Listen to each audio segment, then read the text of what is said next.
Seria Horizon to od lat jeden z najlepszych przedstawicieli ścigałek w otwartym świecie. Jednak nie ma co ukrywać, brak sensownej konkurencji sprawił, że przy piątej odsłonie było czuć już zmęczenie materiału. Od progresji, która nie istniała, przez chęć zrobienia bezpośredniego sequela 4, po projekt świata, który wyraźnie pomyślany był o takich trybach rozgrywki jak Eliminator, niżeli klasycznym śmiganiu po ulicach. Playground wyraźnie po cichu notowało, co tam ludziom w poprzednich odsłonach nie pasowało i uznali, że tego kotleta podleją jakimś sojowym sosem. Tak też szósta część serii zawitała w końcu do Japonii. Kolebki ulicznych wyścigów, mistrzów driftów, przesadzonych tuningów i niesamowitych widoków z górą Fuji i masą świątyń czy zamków, które aż się proszą, aby zwolnić i zrobić kilka fotek. Jednak czy kolejna edycja festiwalu Horizon wykorzystała tę niepowtarzalną okazję, aby zaoferować nam jedyne w swoim rodzaju doświadczenie?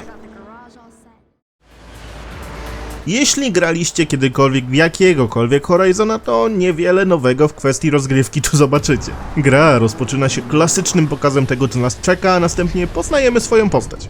W przeciwieństwie jednak do piątki, Playground Games obiecało swego rodzaju powrót do korzeni, który też rozpoczyna się właśnie tutaj.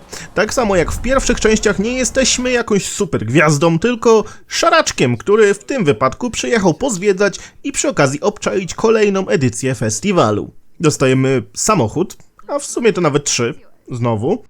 No i po tym jak już zasiedliśmy za kółkiem wybranego na start bolidu, okazuje się, że nasi przyjaciele ogarnęli kilka kontaktów za kulisami tego wyścigowego wydarzenia i szybko zostajemy przekonani do wzięcia udziału w ostatniej turze kwalifikacji, aby zawalczyć o opaskę uczestnika. Muszę tutaj powiedzieć, że zanim miałem okazję zagrać w najnowszą odsłonę serii, to wróciłem do jej początku na Xboxie 360. No bo w końcu skoro obiecywano powroty do starych rozwiązań, to przydałoby się ich doświadczyć na własnej skórze. I możecie się spodziewać, że będę się później jeszcze do tego odnosił. Ale najpierw skupmy się na tym, co przyszykowała dla nas Japonia po tym całkiem przyjemnym wstępie. A chcąc nie chcąc, jest to więcej tego samego, ale na szczęście znalazło się też miejsce na parę pomysłów pasujących do klimatu. Wracają wyścigi klasyczne, przełajowe, terenowe oraz bardziej lub mniej widowiskowe pokazy. Te są czysto częścią festiwalu i dzięki wygrywaniu kolejnych zawodów odblokowujemy kolejne pokazy, za których ukończenie, podobnie jak to miało miejsce w jedynce, otrzymujemy kolejną kolorową opaskę. Do tego oczywiście dochodzą poboczne aktywności, takie jak fotoradary czy strefy driftu, ale to nic, czego byśmy już nie znali.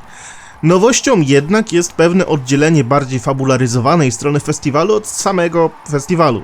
Tak zwane historie są teraz częścią drugiej kampanii Discover Japan i te są wszelakie. Od zwiedzania konkretnych regionów w formie samochodowych wycieczek przez strykanie fotek dla miejscowego magazynu samochodowego po dołączenie do drifterskiej ekipy i ćwiczenie do wielkiego pokazu umiejętności na torze. Tutaj znalazło się też miejsce na bardziej wyścigowe aktywności, takie jak nocne i niezbyt legalne wyścigi, chociaż Horizon w moim odczuciu nigdy nie robił nic, abyśmy czuli, że biorąc w nich udział robimy coś złego. Ogólnie to samo co oficjalne, ale w nocy. Nowością za to jest Toge. Jest to dość wymagający typ wyścigów 1 na 1 po ciasnych, zakręconych serpentynach. Oraz Raku Raku Express, którym zostajemy dostawcą fast foodu i podczas dostarczania posiłków będziemy robić wszystko od ścigania się z innymi kierowcami po rozbijanie się po ulicach Tokio. Trochę szkoda, że ta metropolia nie jest chociażby w połowie tak wykorzystywana przy wyścigach jak górzyste serpentynki. W zasadzie tu poza samym początkiem gry i kilkunastoma wyścigami w późniejszej części gry czy historiami, to miasto zostaje na dużą część gry zapomniane. Jestem nieco zaskoczony, że tym razem Playground nie było w stanie bardziej wymieszać ze sobą aktywności bardziej lub mniej fabularyzowanych pod banderą festiwalu, jak to było w poprzednich częściach i nie jestem szczególnie przekonany, aby takie rozdzielanie tego było potrzebne, ale co zrobisz? Przynajmniej co nieco udało im się usprawnić poczucie progresji we wspinaniu się po drabinkach w stosunku do piątki, chociaż i tu niestety jest do czego się przyczepić. Kolejne kolory opasek odblokowują nam kolejne wyścigi i to jest super. Nie ma wszystkiego od razu na tacy i trzeba na swoje zapracować. Jednak oczekiwałbym, że tak jak w festiwalu w Colorado, wymaksowanie zawodów jednej opaski nie odblokuje mi od razu dostępu do pokazu kolejnej. Co szybko skutkuje zalaniem mapy aktywnościami i nie byłoby w tym nic złego, gdyby nie fakt, że jej czytelność jest nikła. Ikonki w pewnym momencie zaczynają się pokrywać, a aby odkryć, która opaska odpowiada za dany wyścig, trzeba się do niego dogrzebać na mapie i zobaczyć to dopiero w jego opisie. kiedy to w 2012 już zrobiono to dobrze z pomocą obrysów w kolorach opaski na ikonkach wyścigów. Podobnie mam mały problem z dziwną niekonsekwencją do klasy osiągów naszego bolidu. Jasne, Helena gada coś o tym, że teraz będziemy ścigać się w klasie B czy A, ale potem okazuje się, że w jednym wyścigu jest to coś, czego musimy się trzymać, a w drugim nic nie stoi na przeszkodzie, aby pojechać Honton City E2 w klasie R z innymi gratami o podobnych osiągach. Brakuje mi tu systemu z jedynki, w którym dawano nam znać, że nasz samochód jest za słaby lub za mocny i jak w pierwszym przypadku mogliśmy i tak wziąć udział, tak w drugim wybrany samochód gra tymczasowo osłabiała. Tutaj jednak zamiast czegoś w tym stylu dostajemy do wyboru jedynie samochody spełniające wymagania danego wyścigu i jeśli chcemy użyć czegoś innego, to trzeba wracać do garażu i grzebać w menu tuningu. Skoro już o czterokołowcach mowa, to Forza Horizon 6 oferuje nam dostęp do ponad 550 pojazdów i tak samo jak zawsze wybór jest niesamowicie szeroki i niestety tuning niesamowicie ubogi. Oczywiście nie oczekuję, że każdy model dostępny w grze będzie oferował możliwość przebudowy przypominającą czasy Need for Speed Underground czy Carbon, ale przecież to Japonia. Właśnie tego wszyscy oczekiwali, no i jak już nie wszystkie, to chociaż te najpopularniejsze. A tak to takie cuda jak Mazda MX-5 czy 7 albo inna Toyota Supra czy Nissan Skyline dostały tyle co kot napłakał. Przy dobrych wiatrach zobaczymy może ze 3 wersje spoilerów, zderzaków czy progów. Dodano także bodykity, których też jest niewiele, ale może to z lekka zaspokoić głód na bardziej gruntowne remonty swojej ulubionej bryki.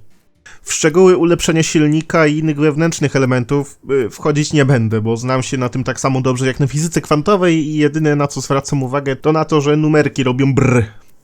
O czym warto wspomnieć, to poza powracającymi zaginionymi autami rdzewiejącymi po garażach, możemy wybrać się na poszukiwania zakurzonych samochodów skarbów na podstawie zdjęć z różnych zakamarków kraju kwitnącej wiśni. Dodatkowo tym razem po świecie porozrzucane zostały miejsca, gdzie możemy zakupić samochody używane. Nie raz i nie dwa dostaniemy je w ten sposób taniej niż w sklepie, a też zdarza się, że poprzedni właściciel zadbał o odpowiedni tuning w stosunku do seryjnego modelu. Jak już zasiądziemy za sterami wymarzonego rydwanu, to znając poprzedniczki poczujemy się jak w domu. Moim laickim okiem przy typowo arcade'owej grze nie zmieniło się w zasadzie nic. Samochody prowadzą się jak marzenie, ale też nie jest zbyt łatwo, bo niewiele trzeba, aby zerwać relacje z podłożem, po którym się przemieszczamy. Całość grałem na Xboxowym padzie i jak już można było do tego przywyknąć, to wibracje kontrolera i samych spustów są przedłużeniem tego, co dzieje się z samochodem. Swoją drogą wciąż jest to topka w kwestii wykorzystywania feature'ów, o których inni zapomnieli. Podczas śmigania driftem po serpentynkach do naszych uszu, poza świetnymi dźwiękami silników, dochodzi także, jak na festiwal przystało, muzyka.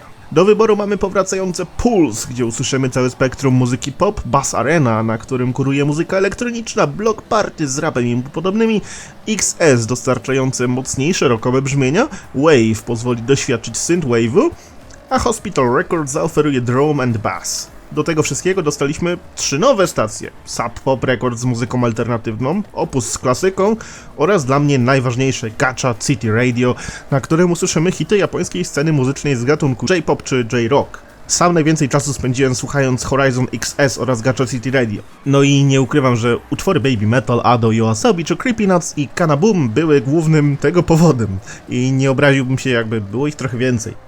Poza Baby Metal, który ma aż 2 piosenki, Gimme Chocolate i White Flame, to reszta wymienionych wykonawców ma tylko pojedyncze utwory i mimo, że bardzo lubię New Genesis, Idol czy Blink Bang Bang Born, to męcząc te 2 radia bardzo szybko wkrada się powtarzalność.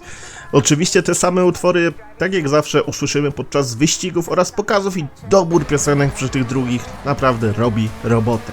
Graficznie jest niesamowicie dobrze, ale też nie ukrywam, że czuć zastój. Wymagania rosną, a 4. czy 3. odsłona dalej potrafi wyglądać tak samo zjawiskowo.